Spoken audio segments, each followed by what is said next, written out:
What's up, everybody? Happy 2025. Welcome to another episode of Chicken Bone Alley, brought to you by SRI Performance, Stock Car Steel Aluminum, Earl Ramey Racing Engines, and Profab Headers and Exhausts. What's going on? I'm David. I'm Connor. What's up, man? A lot of racing, man. Happy New Year. Happy New Year. Yeah, did you have a good Christmas? I know you had a little bit of a rough one there. Well, no, we hadn't been on here since, a couple weeks, or before Christmas or whatever. Sickness messed up my plans for everything. This is actually why the Christmas tree's still up, and we'll get to it in just a minute. But no, I kind of started feeling bad, a little bit the week before Christmas. Then my wife and Jackson, youngest son, Kayla and Jackson, also started feeling bad. She took Jackson to the doctor, and they said it was just like sinus infection or something like that. But his doctor told my wife she needed to go to the doctor. So she went, and she tested positive for COVID, whatever that is anymore. Who knows? But and then so we were kind of just stuck at the house all of Christmas. Couldn't do anything really. Didn't feel like doing anything regardless. But in saying that, Jackson kind of never really got to feeling better over Christmas. Well, she took him back, the Monday before, took him back to the doctor the Monday before New Year's, and they put him straight in the hospital. So he was in the hospital up until this past Friday. But fortunately he's out now, but it just kind of, we still had a good Christmas, good New Year, all that good stuff. It just was not spent how we wanted to. So, everything's back. And, how about you? How was your Christmas? It was good. Thankfully, the sickness kind of ran through our family about a couple of weeks before. Yeah. But, we had good time with family, good everything. So, enjoyed it. Good break. And, glad we're back. Good deal. So that brings us to, real quick before we get into anything else, why we still have the Christmas tree up. Okay, everybody knew that we were still taking donations for feeding the Carolinas for the Hurricane Helene victims up there. We're going to push that on a few weeks, or a couple weeks or two. So everybody listening, first thing out there, we are still taking donations. It's on our Facebook page, our PayPal and our Cash App. I'll put it back up there. If you want it, shoot me a message. If you don't see it, whatever, I'll send it to you. We're selling those checker flags that are on the tree there, and putting them. Put your name on there for $20 or more. Had a new one come in, Holy City Hydro Shine. Put their name on one. Thank you so much to them. So we're still taking some donations for that, and we're going to send it on up to those guys who definitely need it. A lot of people probably thought about them over Christmas. I did too, for sure, but they still need help. Still, I saw a video from up that way the other day. Still, just how it's just looked like a wreckage up there. So that is what we're doing. So if you can donate anything to it, we would gladly appreciate it, for sure. So with that, I guess had some racing going on. Yeah, we did. This is the reason we wanted to come on here today. This is probably going to be our first episode here of the new year, but we're probably going to take a couple more weeks off, actually, and we'll probably wait till the icebreaker at Florence, and then after that we will be on go. Actually, we might do the week before that even. We'll probably do the week before that because of the Clash. Right, yeah. The Clash be coming up into this month, then we'll have the icebreaker, then it's on go after that. So we'll get some people on to talk about the icebreaker and all that fun stuff. So, but this past weekend, we had the 2025 New Year's Bash at Dillon Motor Speedway. And man, there was a turnout for it. Oh, yeah. That was I don't know the number. I didn't hear the number or nothing like that, but it looked like one of the biggest turnouts Yeah, I can remember. Yeah, street stock wise is always good, but to me that was the most in the 4 cylinders, late models, and some of the other classes that I've seen. I think there was 28 or 29 4 cylinders. Yeah, it was close to 30 late models, Challengers, whatever. 30 some Legends, I think. Yeah, I think that was. Yeah. I think total number of cars, it got to be one of the best years, which is good. It was good to see. It was great. So I didn't end up racing it because of all that happening. We did not get my car finished. Just wasn't able to work on it through the sickness. But Connor raced it. Yep. And so go ahead, just tell us, how you went out there Friday. I probably made about 10 trips to Dillon this week, felt like, and taking the trailer over there to taking stuff there throughout the week and all that. But, yeah, we made a week of it for sure. So when you went over there, tested on Friday, I had text Chad and, just see how everything was going over there, who was over there and all that stuff. And he said, Connor's looking pretty good. That's how he put it. So how'd you feel about it? Yeah, I mean, honestly, earlier in the week when they announced the 4-tire deal, I told you, there was a time where I said we probably aren't going. But we figured, hey, we're going to be miserable if we don't go, So there's racing going on. Right. Yeah, I hate to watch a race that I could be in, But, so, yeah, we went over there Friday and took the black car. Yeah, our other car. Yep. We've been... I don't know if I've ever asked you. Had you ever? I know you drove the car before. Have you ever raced that car before? No, I never driven any late model except for the one I had been driving. Okay. Yeah. Okay. So yeah, first time in that. Outside of one other time, practiced it earlier. Yeah. And Friday we took it over there, and Chad, Webster, he was we were adjusting on it pretty much every time we went out. And I mean, it rolled out pretty good. I was always happy with it, and we just kept making incremental adjustments and. It's so hard. There was no race monitor, nothing up. Yeah. Everybody was on different kind of tires. But we left Friday. It felt like a Cars Tour show. Yeah. Everybody's on different tires. You don't know what's going on. Yeah. But we left Friday feeling pretty good about the way the car was driving, with some good hope for Saturday, as much as you could, optimistically hopeful. Right. But, so, yeah, Friday was a good practice day. Made some improvements on the car steadily. Saturday, we had couple more rounds of practice. We did some more adjustments and all that, and ready. I was, nervous about qualifying. That's all practice long. I figured I had good balance. Figured I would have good race pace, but qualifying, I figured might be a struggle. Yeah. So I got there Saturday. Y'all had another practice. Car still looked good. You took it out a few laps. Okay, come qualifying. You finally stuck. That's the first time you really stuck 4 tires. Yeah. On the car at 4 new tires at one time. What went on there?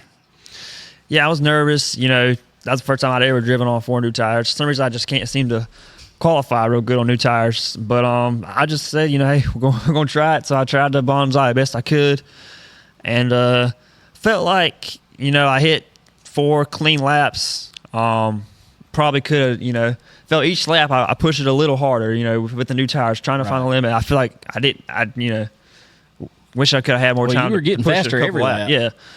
But still, I mean, we ran a good lap. I mean, I knew it wasn't going to be great. I just wanted to get, be towards, I was hoping top 10. We ended up 11th. But hey, you might want to be 11th, more than 10th anyway. Yeah. Sometimes. Yeah. But so I was okay with that. I was glad to get through that and being a good. I didn't want to have a bad qualifying and just get mired way back in the field. And that's not bad considering 75 laps. Yeah, and there was a lot of. I mean, that top 10 was late model cars. They were, and it was full blown late models, and it was close. Yeah, I mean, another 10th would have put me right around top 5. Yep. So I was glad to get through that. I figured if we qualify decent, we would. I mean, like I said, I feel like we'd have good race pace. So after that, did y'all make much adjustment after qualifying? No, we didn't. We debated about it, and the little adjustment that we wanted to make, we figured that just the track getting cooler and all would kind of handle that part. So we actually didn't. That's the only time we didn't make an adjustment all weekend was between qualifying and the race. At least not that I know of. They might have changed something and didn't tell me, which I'm fine with. That's the best ones. Yeah. So But no, I think we just kind of rolled off into the race there. All right, so as the race rolled off, you knew it was going to be 75 laps, but you also knew you kind of had to make your way up at least, top 5 probably to kind of race. Even though it's 75 laps, you still, just because everybody's so close, you kind of, my way of thinking is I would kind of want to, be towards the top 5 to think I got a chance at it. Yeah, that's kind of what I was thinking, I mean, looking back, if we would have qualified better, it definitely would have made it a lot easier on us. But, 75 laps, you want to be able to manage, but at the end of the day, like you said, we got to move forward here. Yeah. And so the first half of the race, that's pretty much what I did, and I was nervous because we felt like we had good race pace, but you don't know till you run, that many laps. But it was good. I mean, pretty much from the green flag, we just started picking them off one by one. And I went from 11th all the way to 2nd, battling for the lead there. And we didn't inherit any of those positions. No. We passed them all under green. One of them. Yeah, so that was a good feeling, though, getting to pass cars like that. And we had a good car. I mean, for sure. All right. Well, here comes the fun part. There were a few cautions, but there weren't many. We had a good 40, 50 lap run there. Yeah, I was going to say, first 50 laps or so was solid running. Stayed clean. Oh, yeah. Up until, what was about 5 laps ago or so? All right, yeah, 5, I think it was 5 laps ago, yeah. All right. I'm going to go ahead and call it how I seen it from standing where I was standing, and then we'll let you say how you felt it from your seat. So, Connor takes the green, and you chose outside, and which I thought was a great move because the times you had been on the inside earlier, it didn't seem to couldn't move forward. No, we were able to. Outside was the way to go there. Late in the race, yeah, for sure. So Connor was on the outside, right behind. I guess at time I'd been probably second place. I don't know, the front row because everybody was double file, and anyway. Comes down into turn 3, the 32 car, to me, just looked like he didn't turn, is what it looked like. I'm going to go back on that a little later because that's not what I think actually happened. But it just looked like he just tried to drive Connor up the track, and Connor spun out. Now, in looking at the video afterwards, it looked more like 32 just tried to bonsai it down in the corner, which is expected 5 laps ago. And just kind of lost the nose and ran up into you is what the video looked like to me. Now he says otherwise. But so what did you see? What did you feel? All that. Yeah. So late in the race, I mean, my tires were killed. I mean, everybody's were. Yeah. So I knew, it was everybody was kind of hanging on at that point. But I made my way up through the field, passed him cleanly. I mean, I didn't touch anybody on the way through the field, and then I got moved, and I had to pass some of the cars again, him included. So I passed him twice cleanly, and to me, it felt like he just went down there too hard, lost the car, and just used me to make the corner. Yeah, that's what happened. And I was mad, but I kind of thought, it was a mistake. I could happen. We were all. There were several times, I drove it off into the corner and it was, come on, please hold. But I don't know. I just felt like, people come down here, we don't know them, we don't know how they race. Right. But I feel like, throughout the first part of the race, if I race you clean, pass you clean, and then you catch back up on a restart and just bonsai it in there and use me up. I don't know. I didn't like it, but at that point I was willing to say, hey, made a mistake. Sucks. Doesn't make it any better, but, hey, it happens, I guess. Yeah. Well, not that I'm involved in this at all, but I'm standing down because where we parked is in middle 3 or 4, really. So 32 comes around, and I just I'm like, man. Yeah. And I literally just throw my hands up like that. Yeah, 70 laps, the whole race, you're just easing our way to the front. Right. And then for it to all go away there with 5 laps to go. I think, this devastating. I mean, it's like, man, come on. He shoots me the bird. I'm like, really?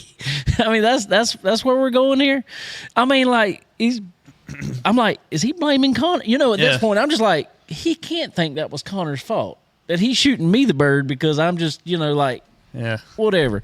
Like I said, I'm not involved other than, being there with y'all and stuff. I mean, it's just like, okay. And then I heard on top of that, Pete come down from spotting for you.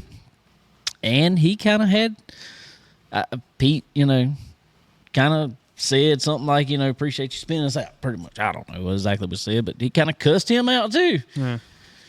And everybody sees it because y'all are on Facebook watching this. I put something on Facebook and I didn't call anybody by name, but I put on there what I saw. And he responded, basically saying his car didn't handle on the bottom, so he wouldn't go in there. He was just driving up the track, is essentially what he said. Yeah.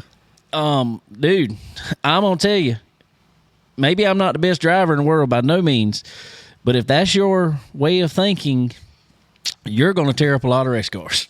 Yeah. That's what I was going to say. I don't know how you watched. Thank you for posting the video, by the way, because I didn't want to have to pay to watch it, but I'm glad I got the video now. But I don't know how you watch that and just wipe your hands and say, I mean, it's not my fault.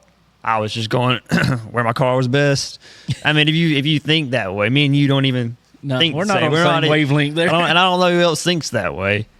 I mean, like I said, I was willing to say, hey, it's a mistake, whatever. My car won't run by the wall, so I won't go and run there. Literally had words said, I did nothing wrong. Yeah, it's just ridiculous. I don't know what the issue is. I don't get it. I don't understand. I mean, I can't understand how you think that way.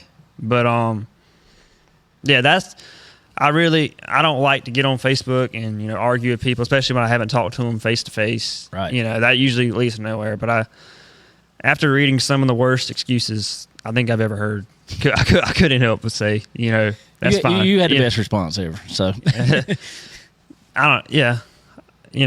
could have ended, but flipping off my crew, cussing them out, and then saying, hey, I just didn't want to run the bottom. That's a pretty bad deal. But I remember that, and I'm not, sitting on here to say I'm going to intentionally wreck anybody, and I don't think he's a bad driver. He's won a lot of races this year, but I'll race him differently. I tried to race him clean, and he used me up and said, hey, screw you, whatever. Well, Connor's not going to say it about himself, but I'll say it. I can tell y'all from racing around him and watching him for years, Connor is probably he is the cleanest driver on the track. If you can pass that field and not touch a car, that's insane, in all honesty. And me and Connor have raced side by side many nights. Yeah. And that's why we can sit here, because we both know we touched one time. We touched one time. And both of us were like, man, did not give you enough room? That's the thing that really made me mad. Incidental contact happens. I've made mistakes and got into people. That's not really that's the problem, but that's not right. That's not the problem. The problem is, just disregarding it all, any blame for it, and in fact, putting the blame on me. So that's the problem. But what do you do? I've been mad about it for a while, but I want the story about us this weekend though to be about how good a car we had. For sure. And all the positives that come out of it. The way it ended was definitely unfortunate and unnecessary, to say the least. But I want to thank my dad, Pete, you, and Chad, everybody. I do want the narrative to be positive though, and be that's right. What an awesome race we had going up until that point. That's right, because that was dude. There were so many people that walked down there and said, "Man, that was y'all probably had one of the cars to beat." You and Greg too. Greg was fast, and he ended up getting spinning one time, and then got caught up in a wreck. Yeah. And man, that was two cars that were fast and could have easily run. Yeah. I feel like top 3 or 4. Easy. Yeah, if I could have qualified better and not have to use up so much tire to come to the field, that we'd have really been sitting good. But that's part of it. But man, what a good car we had for sure. And, for that part, I couldn't be more happy about it. That's you got something good to build on this year for sure. Absolutely. So anyway, we'll Neil Meredith ended up winning. Yep. He had qualified pole. He had a fast car. Oh yeah, all night. He had a real good car. It was a really good race up to the end there. It was a real good race. Everything went crazy. I know you and we'll just say. I know you, little Ricky, kind of got into your bumper one time, and it moved you up the track. That was more of a stack up. Exactly. That's why I said. I feel like could have caught a little break there, but right. I can give the benefit of the doubt on that one. Yeah, and I looked at it and I was like, I'm like you. It's kind of stack up. Could have been a little more room, but you don't know when. It's so hard to say. Yeah, you can look back at it and say could have given a little more room, but in the heated moment, and you're trying to do like everybody else and move forward. And I get it, but you didn't get dumped from it. No. So but when you just get flat out dumped, and so you had a great car, Connor. You did. I was happy to see it for sure. So it was good. We've kind of had, just not a great, not a bad year. We've been really inconsistent this year. It seems like, and I hopefully with this different car we can. And the good news is we didn't get too tore up outside of body. I tried to push part of it out, and I couldn't even mess up my finger. Fiberglass will get you. No, I think it was a rivet. I just reached in the door, just tried to push some of it out, and it come out, and all of a sudden I hit a rivet and cut the mess out my finger. It's like, it's just one of them nights. So, but anyway, so that was good. They had the dirt cars over there on asphalt, and there was a few of them. Little Ricky won it. And you could tell he just knew how to drive on asphalt. The few other ones, some of them were trying to run exciting. It looked exciting, but it wasn't going to work on asphalt. But they looked like they had fun. Let's see what else went on Saturday. Kind of highlighting cars, but I don't remember much about that. I didn't see much of it. Qualifying for the street stock. Whew, it took forever. Which I get it, but it took forever. Bobby Tunnelston sat on the pole. I'm trying to remember what else. Let's see. Legend Cars had their race. Nothing really. Ryan Zima. Anything after my race, I kind of wasn't super paying attention to. I was trying to think what was even before your race. There wasn't. It's just the Legends B main and the dirt cars. Dirt cars. Just it. Yep. So. Kind of tame. Chilly Saturday there. Oh, it's cold. It's cold. It's cold. I told somebody the other night. I said there's 2 weekends that you absolutely know. You mark it on your calendar. It's gonna be cold. That is the week of the 400 at Florence. That is the New Year's Bash. The days leading up to it. Oh yeah, can be great. Don't matter the whole week last week. Oh yeah, weather wasn't bad. It was fairly warm. No, we get to the weekend freezing. Yeah, Don't get out of the 40s. Yeah, that was cold to say the least. Especially having to be there all day. That was one of them days you're glad to get in the car and get some heat. Yeah. That was Most days it's like, man, it's burning up in here, but it felt pretty good there. That's when you don't even get out sweating. So. No, that was but it was fun. Let's see. We should have a call coming in right here in just a second, so we'll get to Sunday portion after that. Let's go ahead while we're waiting, and we'll hit up some of our advertisers here. Chicken Bone Alley is brought to you by SRI Performance. They are your one-stop shop for all things racing. Do you need performance parts? Look no further. They offer a wide range of high-performance parts for various types of racing, including stock car racing, dirt racing, and more. SRI Performance also has the most knowledgeable employees in the industry. If you're looking for that hard-to-find part, they've got it. And if you're wondering how to make it work on your car, they know it. Check them out online at www.sriperformance.com. And when you do, don't forget to use the promo code CBONE10. That's C as in chicken, BONE10, and get 10% off at checkout. Stock Car Steel and Aluminum is a full-line steel service center stocking thousands of sizes, shapes, grades, and types of metals and plastic. If you need it, they have it. And if not, they work fast to find what you need and get it to you.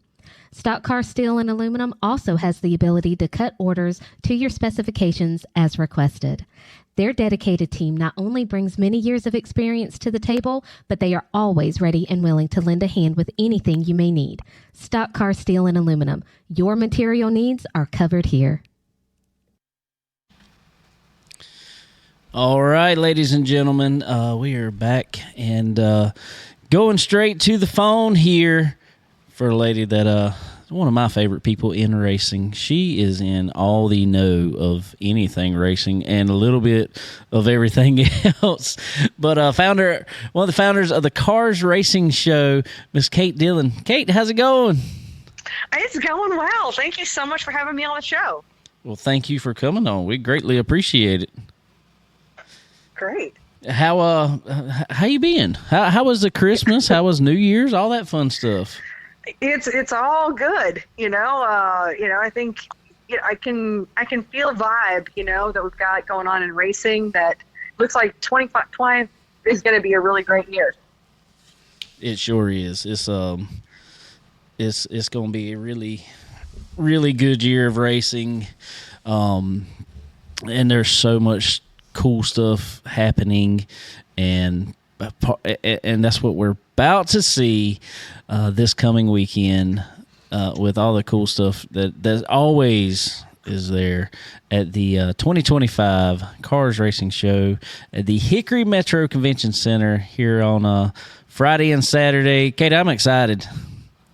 I am too. I was at the convention center today. We're already kind of setting up the booth layouts and stuff, and I'm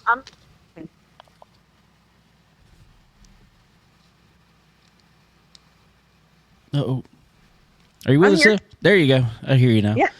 Mm-hmm. Dropped out on us a second. Sorry about that. Yeah, it's coming up soon, and I unfortunately, because of changing jobs, I had to miss last year, and I'm not gonna lie, I was sad, but I'm so glad to be back this year, and because regardless of the show itself. And this is what I tell everybody, the show's great. The show, and it stands on its own. But what is so fun to me, anyway, especially if people want to come up and hang out, after the show, so many times, everybody's going out to eat, hanging out, and you get to meet so many people in this industry and get to hang out and really talk to them and learn. And it happens at the show too. I mean, there's people that I've seen stand there and carry on 2-hour conversations at the this is what's so fun about it to me. Yeah, well, that's what we've really tried to design is a show that is not just where you're just buying stuff, like you're just going to the gun show or something. But where you can go and you can learn things and you can meet and connect, whether it's with other racers or if you want to connect with any of the manufacturers. I think a lot of people don't realize that you can have a one-on-one conversation with a lot of these manufacturers and chassis builders as well. And, there's just so much you can learn and really put into your racing program and be able to be more successful than you are before. And plus have fun doing it. For sure. We got a good lineup of people or vendors and presenters and everything else coming this year. Share us a little bit about what all everybody can expect to see at the Cars Racing Show this year. For sure. Well, we've got several manufacturers, a lot of folks returning, and I have to give a big shout out to our presenting sponsor, Daytona One. And Buck is over there. It does this amazing job with all of these fluids, from oils to power steering fluids and everything else. And he's going to be there and talking about some different things. We also have the Synergy Sim Labs. So Chip Moody is bringing all of these simulators, and that's going to be really exciting as well. And I think we might end up having some contests and that type of thing. But then you can also do some shopping. I know like ATC Bolts will bring a bunch of bolts. And of course, I am also Crate Insider. And so I have a giant booth. And basically, I'm setting up a pop-up shop is pretty much what Crate Insider is going to be. So if you wanted to kind of look for some unique parts, we're bringing in a little bit of everything. But what I'm also excited about, and I cannot spill the beans too much, but I know that there's especially one manufacturer that is a new manufacturer, and they're coming out with some new products that are performance related. And it is not my place to make that announcement for them. The big reveal is at the show, but it's going to be very exciting, and I think it's going to be a little bit game changing too. With what they're doing. So anyway, that's a little bit, and I'm also working out seminars. You know how it is in racing. Sometimes we end up kind of doing things a little more last minute than we would like. It is what it is. But I know that we're going to have some seminars as well. And speaking of seminars, anybody who's really into safety or really wants to contribute to that, All Day Thursday is a move-in day for our vendors, but also separately is the Safety Summit. So the show itself won't be open that day, but on that Thursday, all day will be the Safety Summit. And big shout out to Brian Littleton from Race Logic. He has orchestrated this whole, everything about this whole Safety Summit, and really trying to bring together a lot of different parts of the industry, whether that, be for track officials or for racers, and just to really get the information out there. I think we've got, there's a lot of technology and there's a lot of great stuff out there, but it doesn't matter if it's not if the information and the products aren't in the right hands. And so I think that's going to be a really good thing there on Thursday. And then on Friday and Saturday, we're going to have some seminars. I know a couple of them. I just have to work out the times. I was just talking to Don Blackshear today, and he's obviously a really good engine builder, and he'll be putting together a class all about 525s. It's kind of become a trend. I'm seeing more and more 525s, and he's really been at the forefront of making some stuff happen with that. So I'm really excited and grateful that Don's going to be doing a seminar on that. And then we'll have some other seminars as well that I'll have all of that up on the website. That's at carsracingshow.com. Speaking of that 525, I just want to ask you, because I know you are kind of in the middle amongst all that too, and hear about it so much. Why down here in the East Coast are we not getting that 525 in some of these late model stocks on asphalt? They're becoming huge on dirt, and why aren't we getting that 525 down here as much? Boy, that is such a great question. That is really a great question. I'm not as connected to the asphalt world as I am to the dirt world, but you really raised an important question, and I don't know.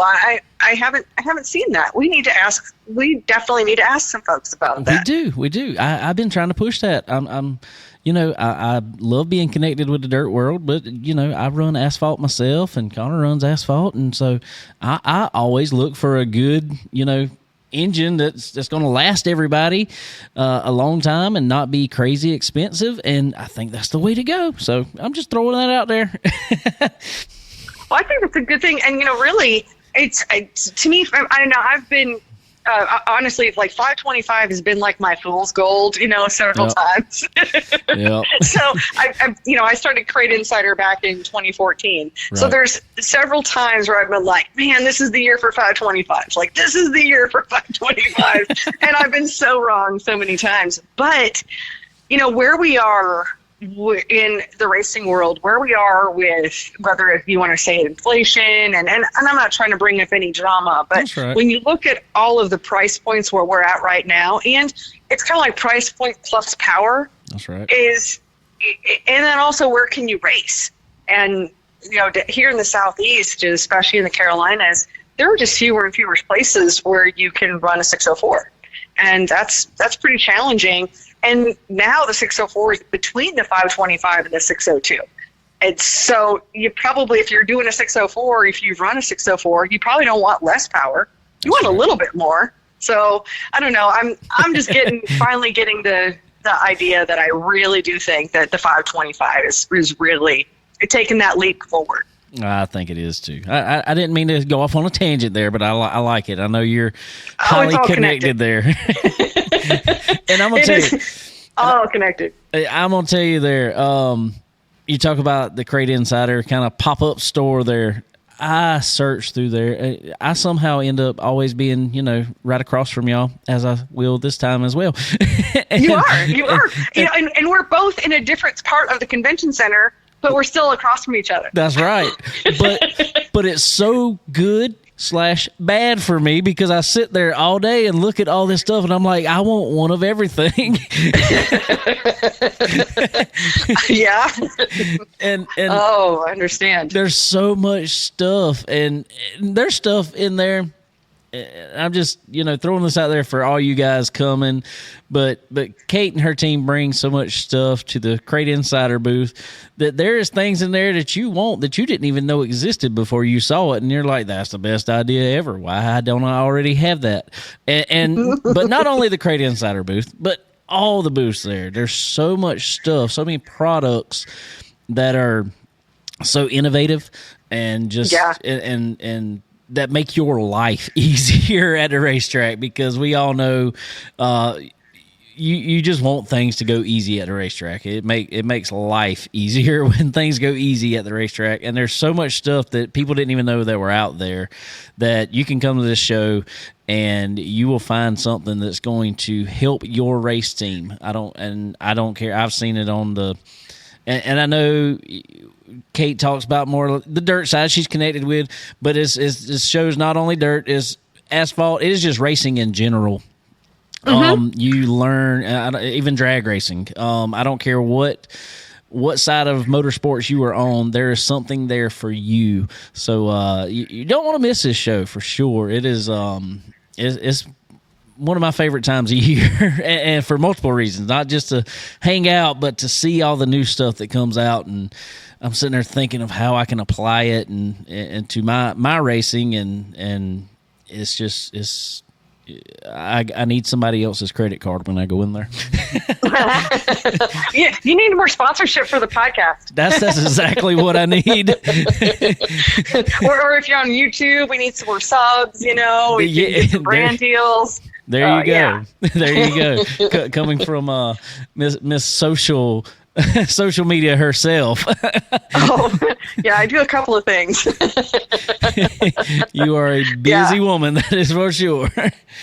Yeah, it's in different cycles, for sure. But really, what I've seen more than anything in 10 years is, I love obviously selling products. That is at the end of the day, that is exactly how I make my money.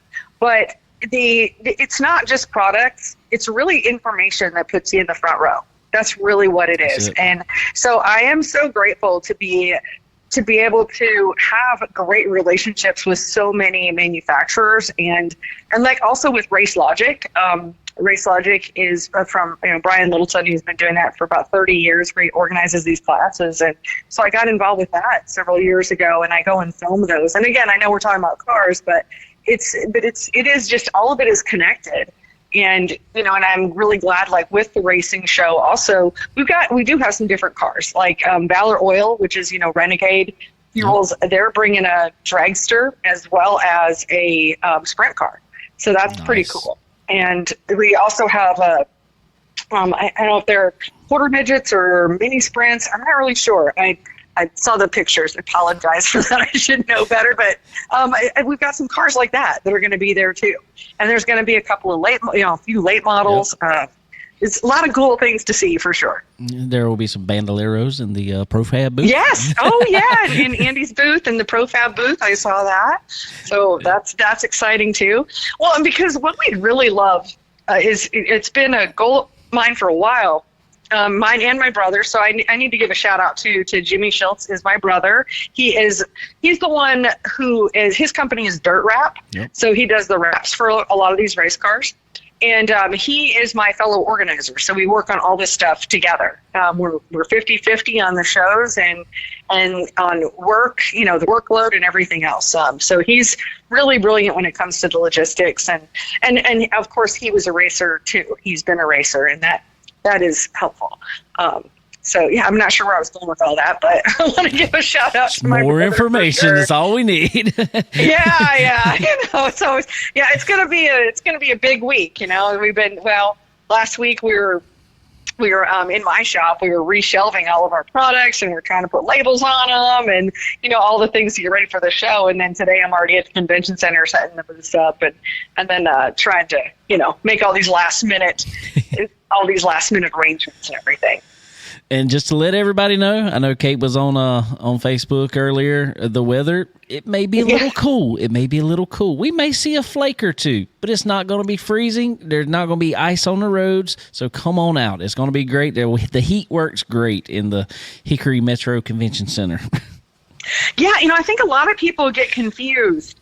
They really do, because it's like, and if you got any friends that live out of state, and like something like a hurricane will hit the East Coast of, like Kitty Hawk or Outer Banks or something. They're like, "Are you okay?" I'm like, "Yeah, I'm like 7 hours away from there." So, so that's why I thought I would just go ahead and show today. And I'm not trying to be sarcastic about the snow or anything, but I'll probably be doing that. We've gotten so many questions that I think that's going to be the thing to do. Is I'm just going to, like, every day kind of go live for a few minutes and be like, "Okay, here's our weather report for the day," and just kind of show what we're looking at. And I know there's the potential for snow, but it's pretty hard for snow to stick when it's 40-something degrees. That's right.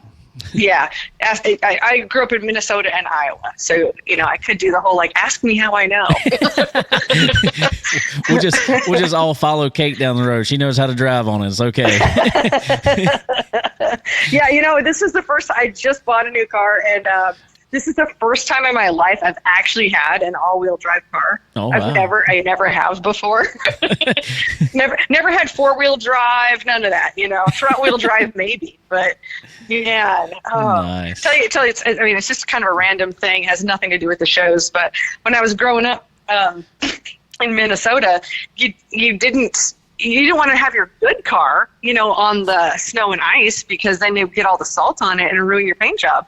So people would buy all these beater cars, and that you would be riding around a beater car in this wintertime, so you didn't trash your good car. So I've driven some pretty crappy cars in snow and ice. I got a great story about that real quick. Tell me it. And the guy who started the podcast with me, Sterling, we went up to Ohio one year. We had to go up there, take a part up to Cleveland in January. And so it was -6 degrees and snowing, and it snowed 20-some inches of snow in one night.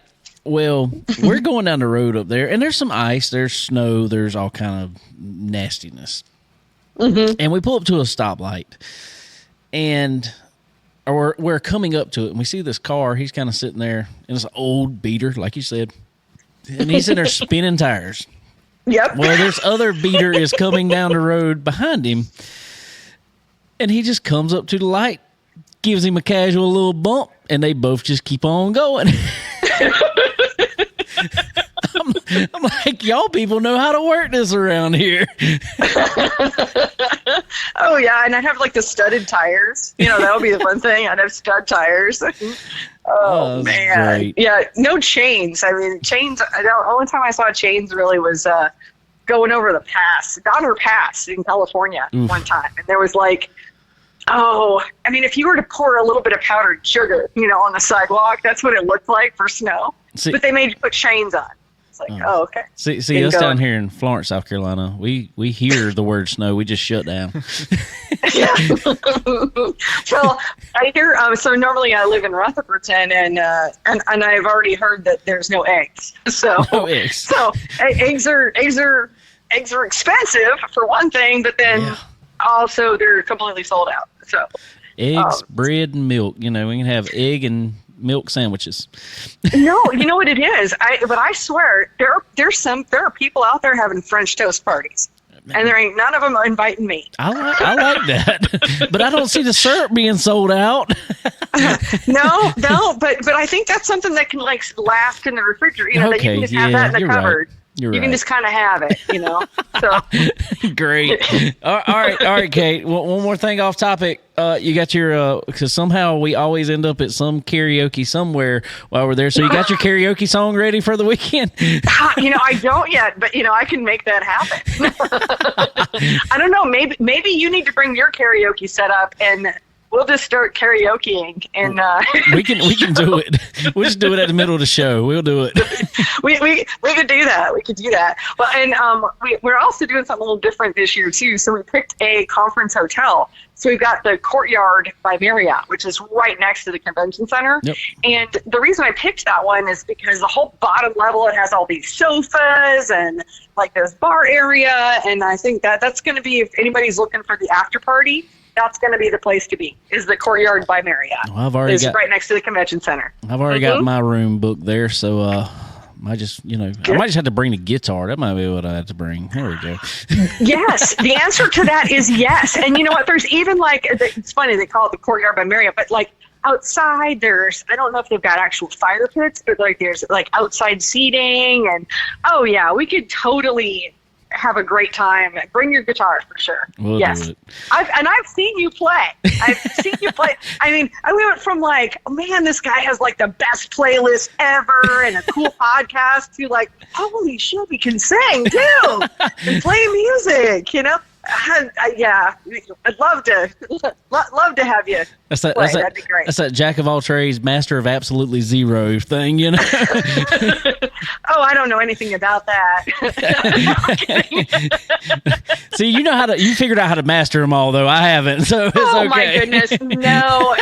You know, I am a student, and you know, the more I know, the more I realize I don't know. Is basically where I'm at. So I feel like I'm about zero, but I know that's not the case, but yeah, that's how what it feels like sometimes.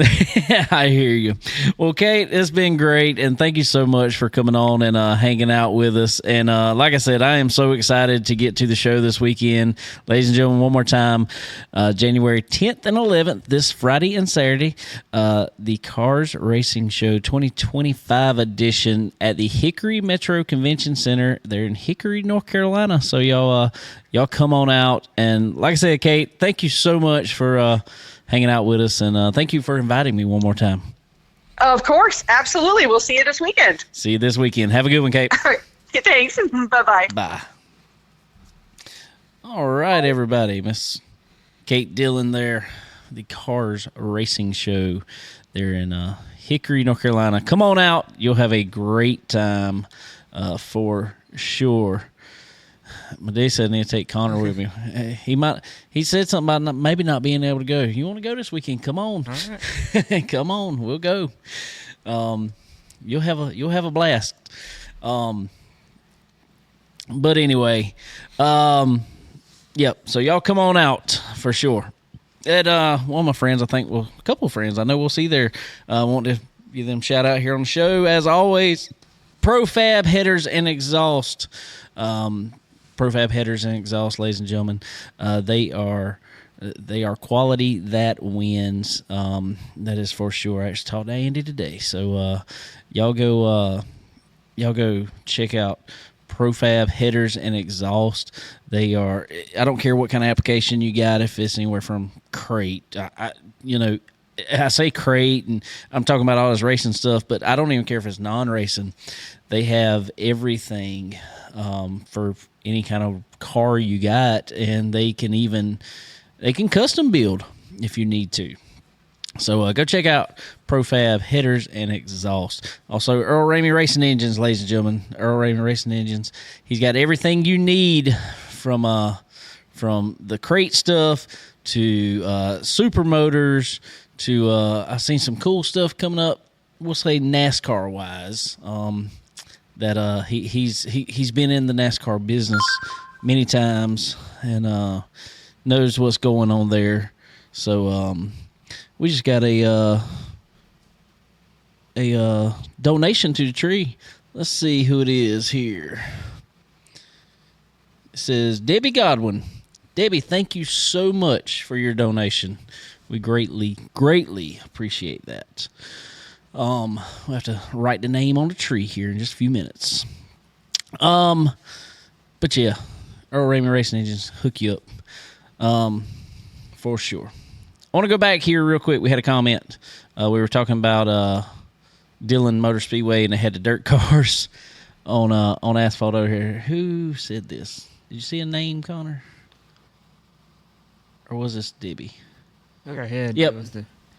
This was Debbie. Said as one of the I can't get it there. There we go. As one of the dirt teams there, I can say yes, out in left field compared to the ones who had been on asphalt, but learned a lot and had a lot of fun. It was great. I'm gonna tell you, like I said, it was so much fun. I wish everybody out there had no experience on asphalt with them personally, because it looked like so much fun. I wanted to get in one and drive it. I'm not gonna lie, I want to drive one. Pretty cool. Yeah. I told him, I said, I can keep it up on the bars. I know what that means. But that was I think they needed to limit it to the people that just drive dirt, never drove asphalt. Really sounds good to me. Really interesting then. Yeah. Let's we don't need experience in this.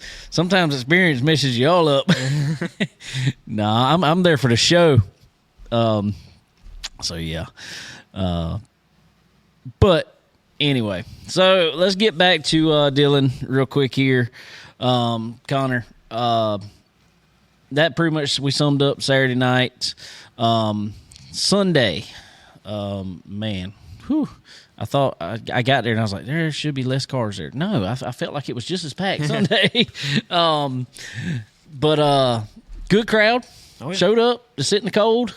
Yeah, that was good. There's more people there than I expected, really. Yeah. And on top of that, it was on Racing America.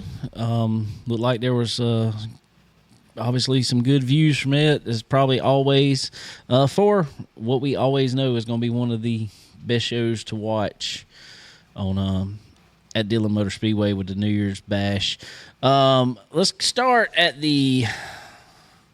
There were some B mains. I know, let's see, Boo Carlisle won one. Mm-hmm. Who won the other? I'm trying to remember. I think it was Gary Ledbetter, didn't he? Yes, yeah. Yes, Gary Ledbetter. Yeah, because he, for some reason, something happened with him in qualifying. He qualified very good, which is very unusual. Yeah. Something obviously happened to that car for him not to qualify good. Yep. But our buddy Boo Carlisle won one. Gary Ledbetter won the other B.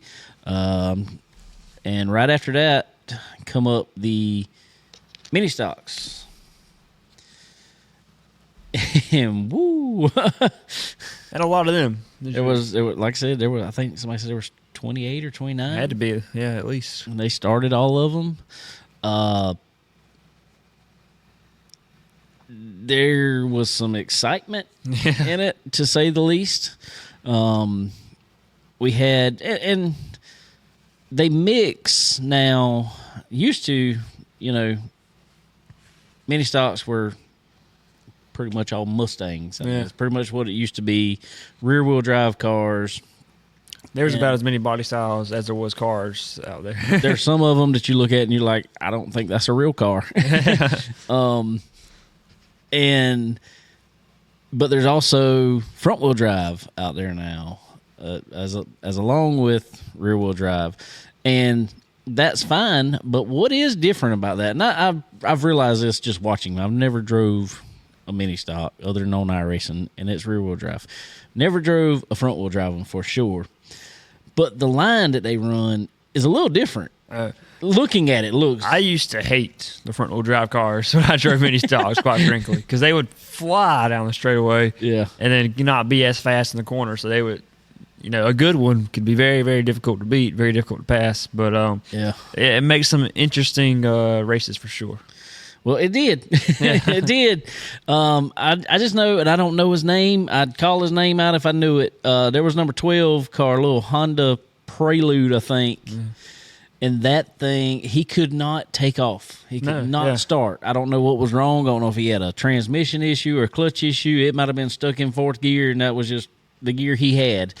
But after about 2 laps, you got it wound up. And he was picking off cars. And he was rolling. Well, he got down into turn 3, and it was turn 3. Middle of turn 3, I guess, 3 and 4. And that was Thrasher, wasn't it? BJ Thrasher. Mm-hmm. They got into it, and 12 kind of bombed it a little bit. BJ probably wouldn't have been so mad because he could have kept on, but then a car came from, I think, about dead last. I mean, sat there for like 10 minutes. Yeah, it's like, dude, you made 3 laps, just cremated the front of his car. Yeah, it was rough. So then BJ gets out, obviously mad. Track official comes up to him. This is probably what made it look so much worse than it really was. Track official comes up to him, tries to stop him. BJ takes off running towards the 12 car. Track official tries to follow, gets tripped up, and completely face plants. Wipe out. It was, I mean, it looked worse than the wreck. Yeah. He got all tangled up and just, it was bad.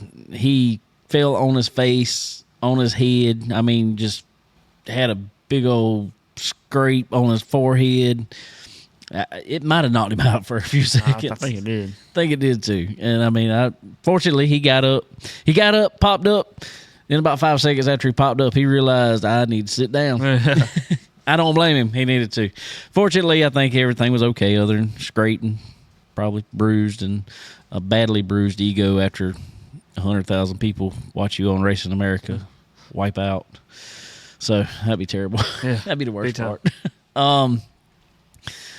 So that happens. They get the car all picked up. That was it. I'm trying to remember who went on to win that race. Do you remember? Strimska, Robert Strimska in the 90. Had a really good race there at the end between him, Bobby Tummelson, and who am I forgetting? Forgetting somebody. Robert Arch was. That's right. Yeah. Yep. And yeah, for sure. So, but yeah, like you just said, Bobby Tummelson, pretty much brand new car. I say brand new car. I think it was an older car that they just completely reworked. And but it looked good. Yeah, that thing looked good. There. And it was surprising that he brought that car out this weekend, considering he was focused on the street stock. So anyway, that was a good race. I did hear afterwards, Thrasher's crew and the 12 crew got into it. Heard there was a broken arm and a broken nose. Really? Yeah. Yeah, I heard somebody fell. And maybe I'm wrong on that. But yeah, I didn't see any of that, so I can't really speak to that. But there were a couple people talking about it. Yeah. Ooh, that's not good. So hated that happen. I mean, it was a risky pass, but it was a racing deal. I mean, it's kind of same. I ain't trying to harp on it, but it's kind of the same thing that happened with Connor to an extent. Somebody pushing hard, and yeah, if somebody, if in all of these, some people just say, "Man, I'm sorry." Yeah, deal's done. But that wasn't even that bad. That one was kind of BJ might came down a little bit. Yeah, the other guy might have slipped up a little bit. Like you said, I think, and I would be also upset, but the car hitting him, taking out his front end about 30 seconds after the wreck happened probably is what set him off. Our buddy Skylar Whitfield was pit reporting, and he came up, went to talk to BJ, and he talked to him for a second, but it was kind of all broken up. Finally, BJ just grabs the microphone and pushes it down. Yeah. I was like, ooh, he's mad. Happens. So anyway, after that, I think there was a Legends race. Yeah, there was. There was quite a few cautions. Yeah. Quite a few. Ryan Zima, I'm pretty sure, checked out on them again in that, as always. Okay. Now comes the street stock, the New Year's bash portion of the bash, I guess we'll say. Exciting, I guess we'll say. I saw the guy on race 22 said it was that Bobby Tumbleson won the 24 hours of Dillon. I saw that too. That's a good way to describe it, dude. It was caution field. And I even told somebody, I'm like, man, these dudes race from lap 2. They were beating bumpers. Mm-hmm. I'm just like, y'all got 100 laps. Yeah. I mean, why are we? At some point, it's on the driver to say, I'm not going to wreck you for 15th or on lap 5, you know? Yeah, exactly. Yeah, but nobody had that mindset anywhere in the field and then, at any point in the race. And then very early in the race, one that looked like he was a favorite, Jeff Sparks, him and Ronnie Bassett Jr. got together down the backstretch. I don't know what happened there. I don't know if Ronnie was kind of setting up his corner coming in. Yeah. It looked like Jeff kind of moved out to try to set up his corner. Ronnie said on Facebook today that he just kind of thought he was clear but wasn't quite clear and was trying to move on down, and I think he apologized, said he just ended up hooking him by accident. So that was definitely unfortunate. Because and there was another one. There was a car coming from the back, and it wide open. I think half the cars would have made it because it didn't hit very hard, and this dude just comes in barreling wide open and spins it around and backs into 4 cars down there. And unfortunately, Jeff Sparks was out after that. After that, kind of went on, and there was a bunch of wrecks. A lot of 1 and 2 car spins. Yeah, but they were mid to rear pack. Mm-hmm. And just kept on. Halfway come, Lil Ricky was up front, and I heard there was something going on with a shackle or something, and anyway, dropped him out of the race at halfway. So after that, couldn't nobody touch Bobby. No, really. Bobby was a class of the field. He tried to kind of lay in wait there, and then he just kind of took on over. Yeah, he was strong. He was strolling, and it's like when he wanted to hit the gas and go and take off, he could leave on, do it. So anyway, congratulations to Bobby Tumbleston III for taking home New Year's Bash 2025 win of the street stocks. There was that $2,500 to win there. Is it? Yeah. I believe it is. So congratulations to him. I'm pretty sure there's not a car out there with at least one tore up body panel on it. So it was fun to watch though. Fun to watch.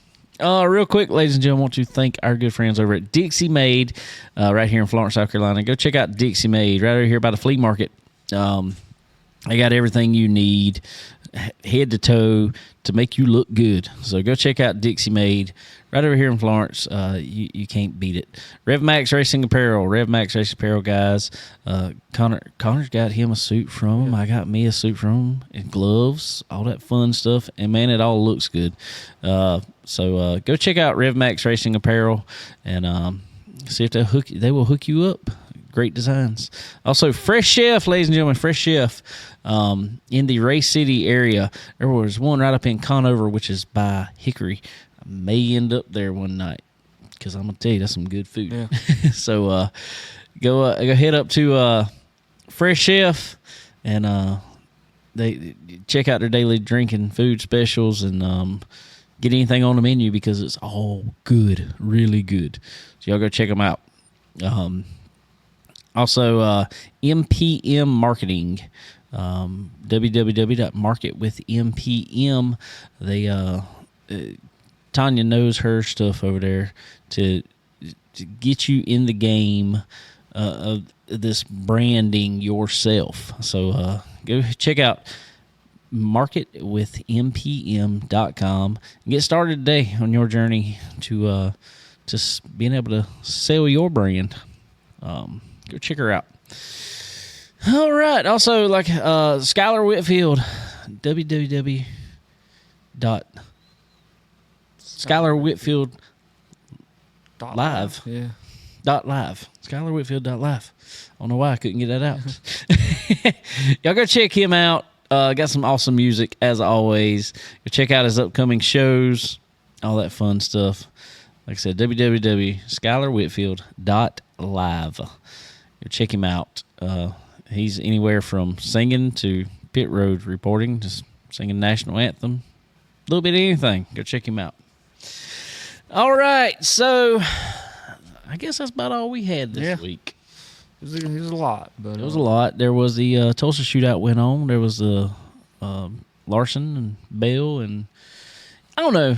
Don't get me wrong. I guess I'm just not totally immersed in the micros and stuff world, but I love watching the heats and the prelims up to it. The mains, whatever. Those guys are all good. I want to see the guys fighting to get in it. Those make for some interest. I just turned it on at work on my phone, put it on the charger, and just had my Bluetooth on, walking around doing whatever. Then when I heard something happen, what's going on there? So, it's all cool. So, didn't pay attention to that too much. Got Chili Bowl coming up. It'll be fun to watch for sure. Like we said, the icebreaker will be coming up at Florence Motor Speedway. What's next for you yet? Not sure yet, but we'll talk about it when we know. That's for sure. Get our stuff together, get our body fixed and all that, and get ready to go again. That's for sure. Maybe I'll have one on by then. All right, guys. We greatly appreciate y'all hanging out with us, starting another year. Like I said, if you feel so inclined to donate to Feeding the Carolinas, that's why we still got the Christmas tree sitting here. We will put your name right on one of those checker flags there. $20 or more gets your name on the checker flag, but we will accept any amount, and that will all be heading straight over to Feeding the Carolinas. Probably going to do it for a couple more weeks. I'll let y'all know on social media of some sort what all we're going to be doing with it. And but we greatly appreciate everybody who has donated already, and appreciate all y'all for hanging out with us. And we'll be back in a couple weeks here talking about the Clash coming up here in a few weeks from Bowman Gray. Yeah. So, which is going to be interesting to say the least. But check us out all on our social medias of all sorts. Facebook. I try to get on Instagram a little bit. I don't do too good on there. Twitter some. Mostly Facebook. Facebook is easy for this application. So anyway, guys, appreciate all y'all, and happy new year again, and we'll see y'all next time. Later.